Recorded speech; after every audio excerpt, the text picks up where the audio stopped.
Amigos, la relación comercial entre México e Italia asciende a alrededor de 6.000 millones de dólares anuales. Es una relación que ya tiene mucho tiempo atrás. Desde 1948 tiene presencia la Cámara Italiana en nuestro país. Y para hablar justamente de la relación comercial, de las inversiones, pero sobre todo cómo es la interacción México-Italia, me da mucho gusto recibir esta noche a Alberico Peirón. Él es el presidente de la Cámara Italiana de Comercio en México. Alberico, buenas noches. Buenas noches, Darío. Muchas gracias por la No, invitación. gracias a ti por aceptarla. ¿Cómo nos llevamos? ¿Cómo es nuestra relación en general, mexicanos e italianos? Pues yo diría que es excelente. La relación entre los dos países está en su mejor momento en la historia. Hay que decir que estos dos países, nuestros dos países, nunca se habían encontrado realmente en la historia. Italia siempre había mirado más bien hacia Brasil, Argentina, Venezuela, los países donde tenemos las grandes comunidades emigradas.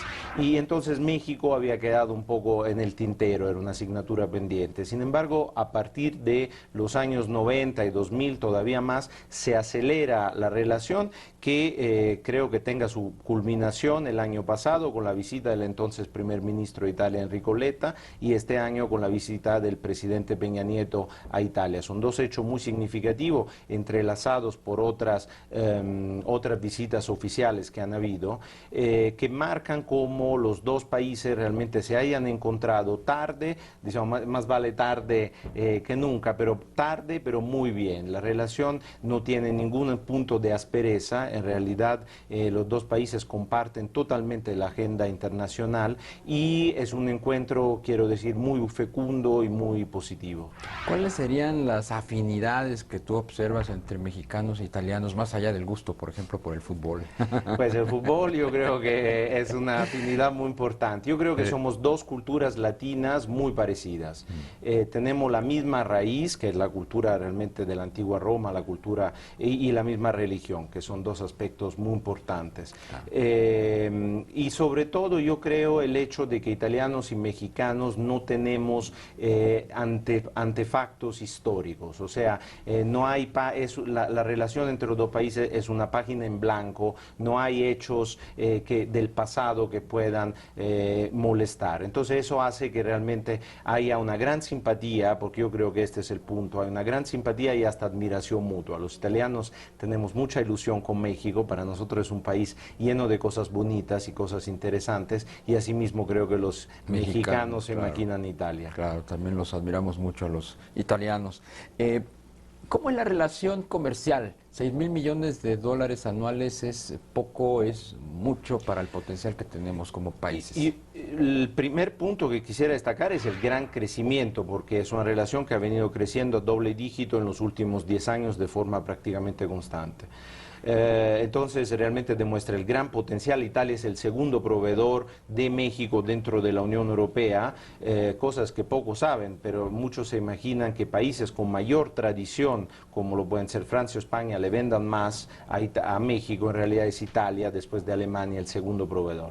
Segunda instancia, es una relación muy interesante porque Italia es un gran proveedor de tecnología para México. Cuando uno piensa en Italia se imagina la ropa, los vinos, los quesos, los muebles. En realidad esto es un rubro importante de la relación comercial, pero es más o menos el 20%. El 40, casi 50% son maquinarias industriales de lo que le vendemos a México. Entonces somos un gran proveedor de tecnología para el sistema industrial mexicano, y el restante 30% son productos semiprocesados que también abastecen la industria mexicana. Y es una relación bastante desbalanceada a favor de Italia, lo que hay que corregir en el futuro. De los 6.000 millones, casi 5 son exportaciones italianas hacia México. Lo que México le vende a Italia son productos químicos derivados del petróleo, y ahora muchos coches que Fiat Chrysler produce acá en México se van hacia Italia. Entonces yo creo que en esta relación la asignatura pendiente es hacer que México exporte más hacia Italia.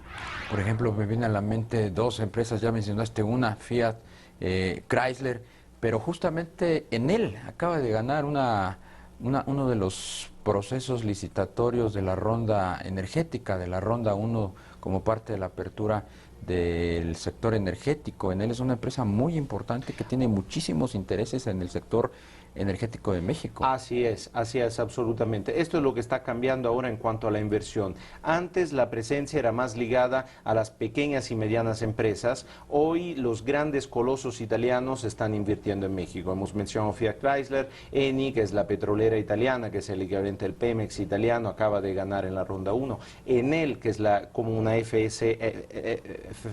una FCE privatizada, digamos, es muy activa, es el primer productor de energías renovables en México. Luego llegó Pirelli hace unos cuantos años, llegó Ferrero, de Ferrero Rocher, también en el estado de Guanajuato, y entonces los grandes nombres de la industria italiana hoy por hoy tienen los ojos puestos en México, y atrás de ellos vienen muchos más como proveedores.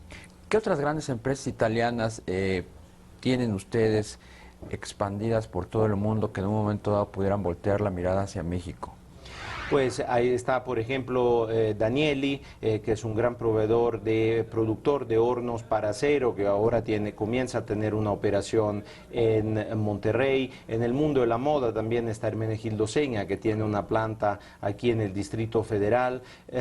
Yo creo que son varios los actores en este momento que están mirando a México, aunque no hay que olvidar que Italia es un país de pequeñas y medianas empresas. Justo. Dentro de nuestro sistema económico, los grandes grupos existen, pero el 99% de las empresas son pequeñas y medianas que, sin embargo, son muy internacionalizadas, invierten en el extranjero y exportan. Entonces, creo que son en este momento más ellas las que tienen la mira puesta en México. Justamente eso es lo que quería preguntarte. Ustedes han construido una historia de éxito global a partir de lo que han hecho con sus pequeñas y medianas empresas. México tiene el 90% de su fortaleza en términos de generación de empleo y en generación de riqueza económica sobre la base de la pirámide, que son justamente las pymes. ¿Se podría replicar el caso exitoso de Italia en México?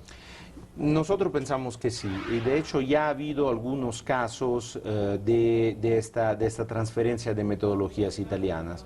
Las pequeñas y medianas empresas italianas fundan su fortaleza sobre algunas estrategias. La primera es especializarse, ser muy buenos haciendo una sola cosa, la calidad, una obsesión con la calidad del producto, la internacionalización, el salir a buscar mercado, la aplicación de tecnologías y finalmente la capacidad de agruparse, de hacer grupos. Nosotros hemos visto que en algunas de estas estrategias México representa un terreno fértil, sobre todo en la parte de crear agrupaciones de pequeñas y medianas empresas para lanzarlas hacia el extranjero. Y cuando existen ciertas condiciones, México perfectamente puede replicar esos modelos italianos.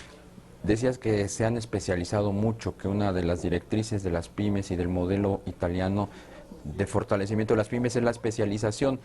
Danos ejemplos de casos de empresas súper especializadas que han sido grandes, exitosas a nivel global. Hay un caso muy interesante que además está aquí en México, es una empresa que se llama Stevanato. El abuelo de los actuales dueños inventó literalmente en el garaje de su casa la máquina para producir ampolletas para la industria farmacéutica, donde van las vacunas y esas cosas. La ampolleta parece una cosa simple, pero no lo es tanto porque no puede caer ni siquiera una astillita de vidrio adentro porque después se arriesgó al cuerpo. Entonces, señor se dedicó a producir máquinas para hacer ampolleta. Entonces, un nicho de mercado absolutamente específico y son los únicos en el mundo que tienen esa tecnología. Entonces, las empresas italianas encuentran los que llamamos los nichos globales. Pueden ser mercados pequeños que, sin embargo, existen en todo el mundo, porque quizás para México cada año se vendan un par o dos o tres de esas máquinas y en todo el mundo es así. Entonces, ese es un ejemplo de toda la cadena productiva. La pequeña empresa italiana busca un eslabón y se dedica a ser extraordinariamente bueno en ese eslabón. Eso tiene mucho que ver con la creatividad, con la destreza y habilidad para desarrollar una idea. Yo creo que sí, esta es una característica cultural que seguramente los italianos tenemos, porque además nuestro país de por sí sería un país pobre, es un país montañoso, con poca tierra, difícil de cultivar y no tenemos recursos primarios. Entonces hemos tenido que desarrollar esa destreza, esa capacidad de transformar y con los insumos que podíamos tener acceso en ese momento, hacer cosas nuevas. Entonces es seguramente una cosa importante, pero a los mexicanos seguramente no le falta creatividad. Pues muchas gracias, Alberico Peirón, presidente de la Cámara Italiana de Comercio en México, por haber estado con nosotros esta noche. Les deseamos mucha suerte. Muchas gracias, Darío. Gracias, y gracias también a usted. Muchas gracias por el favor de su atención. Le invitamos a que siga la programación de Excelsior Televisión. Te invitamos a seguir cuestionando la información con los siguientes videos.